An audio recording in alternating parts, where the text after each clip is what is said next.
Aladdin and the Magic Lamp. Part 5. His mother was much surprised to see the great tray, 12 dishes, 6 loaves, the 2 flagons and cups, and to smell the savory odor which exhaled from the dishes. "Child," said she, "to whom are we obliged for this great plenty and liberality? Has the Sultan been made acquainted with our poverty, and had compassion on us?" "It is no matter, mother," said Aladdin. "Let us sit down and eat, for you have almost as much need of a good breakfast as myself. When we have done, I will tell you." Accordingly, both mother and son sat down, and ate with the better relish as the table was so well furnished. But all the time Aladdin's mother could not forbear looking at and admiring the tray and dishes, though she could not judge whether they were silver or any other metal, and the novelty more than the value attracted her attention. The mother and son sat at breakfast till it was dinner time, and then they thought it would be best to put the 2 meals together. Yet after this they found they should have enough left for supper, and 2 meals for the next day. When Aladdin's mother had taken away and set by what was left, she went and sat down by her son on the sofa, saying, "I expect now that you should satisfy my impatience, and tell me exactly what passed between the genie and you while I was in a swoon." Which he readily complied with. She was in as great amazement at what her son told her as at the appearance of the genie, and said to him, "But, son, what have we to do with genies? I never heard that any of my acquaintance had ever seen one. How came that vile genie to address himself to me, and not to you, to whom he had appeared before in the cave?" "Mother," answered Aladdin, "the genie you saw is not the one who appeared to me. If you remember, he that I first saw called himself the slave of the ring on my finger, and this you saw called himself the slave of the lamp you had in your hand. But I believe you did not hear him, for I think you fainted as soon as he began to speak." "What?" cried the mother. "Was your lamp, then, the occasion of that cursed genie's addressing himself rather to me than to you?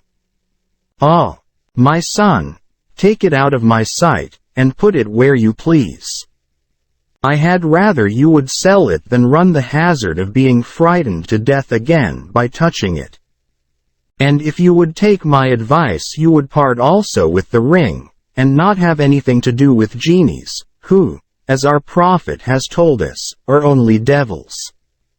"With your leave, mother," replied Aladdin, "I shall now take care how I sell a lamp which may be so serviceable both to you and me.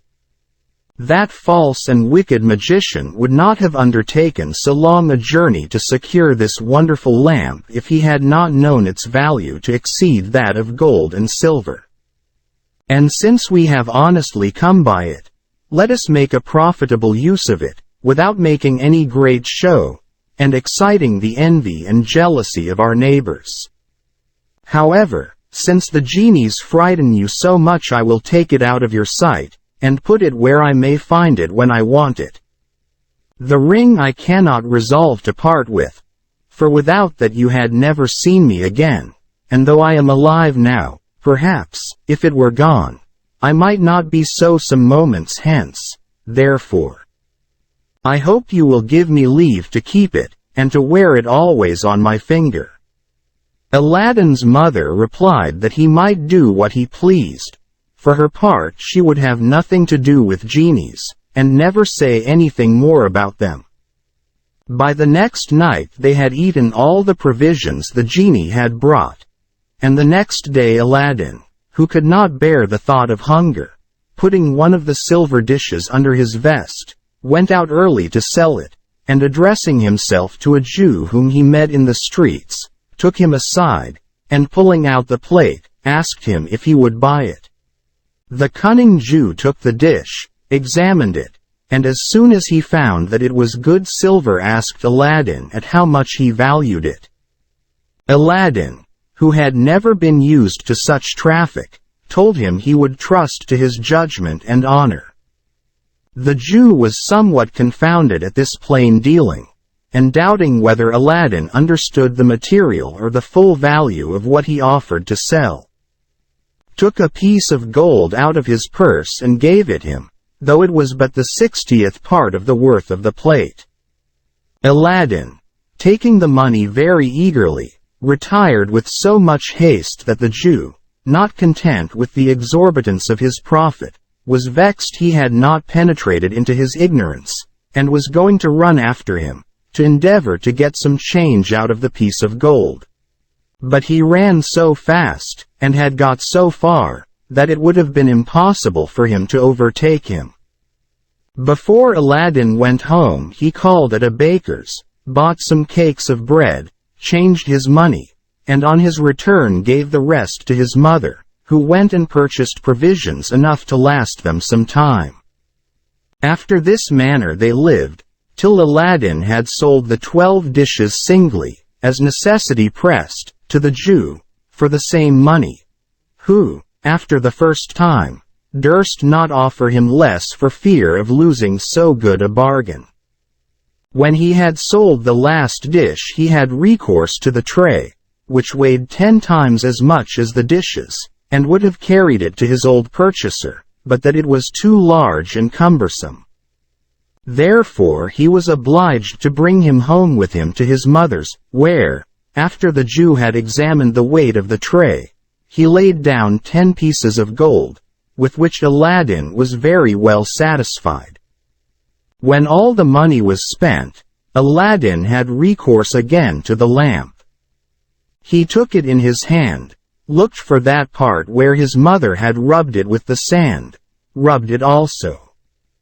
When the genie immediately appeared, and said, "What wouldst thou have?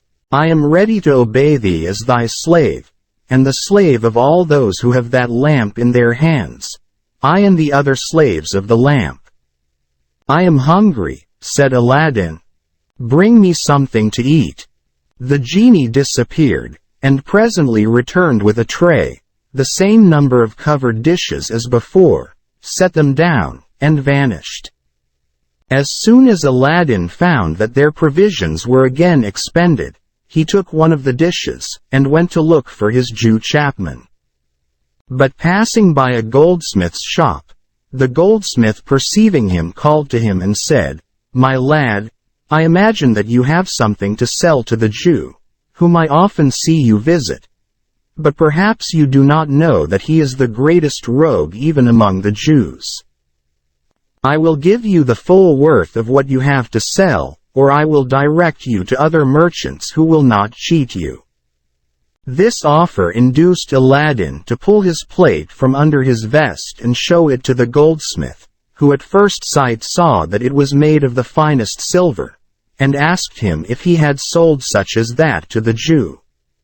When Aladdin told him that he had sold him 12 such, for a piece of gold each. "What a villain!" cried the goldsmith. "But," added he, "my son, what is past cannot be recalled. By showing you the value of this plate, which is of the finest silver we use in our shops, I will let you see how much the Jew has cheated you." The goldsmith took a pair of scales, weighed the dish, and assured him that his plate would fetch by weight 60 pieces of gold, which he offered to pay down immediately. Aladdin thanked him for his fair dealing, and never after went to any other person. Though Aladdin and his mother had an inexhaustible treasure in their lamp, and might have had whatever they wished for, yet they lived with the same frugality as before, and it may easily be supposed that the money for which Aladdin had sold the dishes and tray was sufficient to maintain them some time. During this interval, Aladdin frequented the shops of the principal merchants, where they sold cloth of gold and silver, linens, silk stuffs, and jewelry, and oftentimes joining in their conversation, acquired a knowledge of the world and a desire to improve himself. By his acquaintance among the jewelers he came to know that the fruits which he had gathered when he took the lamp were, instead of colored glass, stones of inestimable value. But he had the prudence not to mention this to anyone, not even to his mother. One day as Aladdin was walking about the town, he heard an order proclaimed commanding the people to shut up their shops and houses, and keep within doors while the Princess Buddir al-Buddoor, the Sultan's daughter, went to the bath and returned. This proclamation inspired Aladdin with an eager desire to see the princess's face, which he determined to gratify by placing himself behind the door of the bath, so that he could not fail to see her face.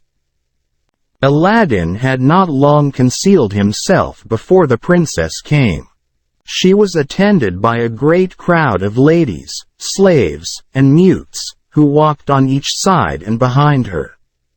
When she came within 3 or 4 paces of the door of the bath, she took off her veil, and gave Aladdin an opportunity of a full view of her face. The princess was a noted beauty. Her eyes were large, lively, and sparkling, her smile bewitching, her nose faultless, her mouth small, her lips vermilion. It is not therefore surprising that Aladdin, who had never before seen such a blaze of charms, was dazzled and enchanted. After the princess had passed by, and entered the bath, Aladdin quitted his hiding place and went home. His mother perceived him to be more thoughtful and melancholy than usual, and asked what had happened to make him so, or if he was ill. He then told his mother all his adventure, and concluded by declaring, "I love the princess more than I can express, and am resolved that I will ask her in marriage of the Sultan." Aladdin's mother listened with surprise to what her son told her, but when he talked of asking the princess in marriage, she laughed aloud. "Alas, child," said she, "what are you thinking of? You must be mad to talk thus." "I assure you, mother," replied Aladdin, "that I am not mad, but in my right senses. I foresaw that you would reproach me with folly and extravagance. But I must tell you once more that I am resolved to demand the princess of the Sultan in marriage, nor do I despair of success. I have the slaves of the lamp and of the ring to help me, and you know how powerful their aid is. And I have another secret to tell you. Those pieces of glass, which I got from the trees in the garden of the subterranean palace, are jewels of inestimable value, and fit for the greatest monarchs. All the precious stones the jewelers have in Baghdad are not to be compared to mine for size or beauty, and I am sure that the offer of them will secure the favor of the Sultan. You have a large porcelain dish fit to hold them.